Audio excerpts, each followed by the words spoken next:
na escola. Porque estava na internet ou porque apareceu na televisão?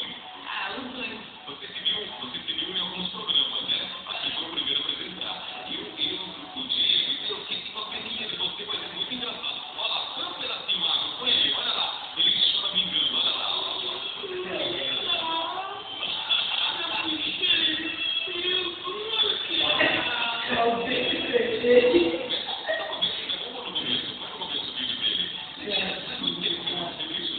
Foi na série. As férias agora de julho.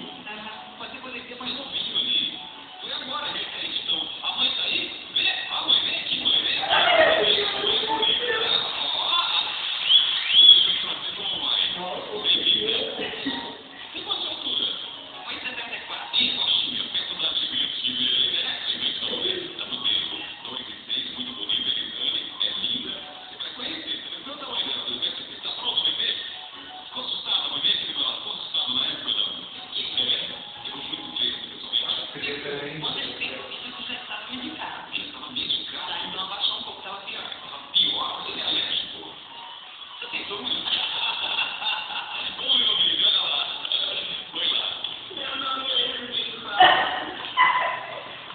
Eu estava comigo, nasci aqui na cidade de São Paulo.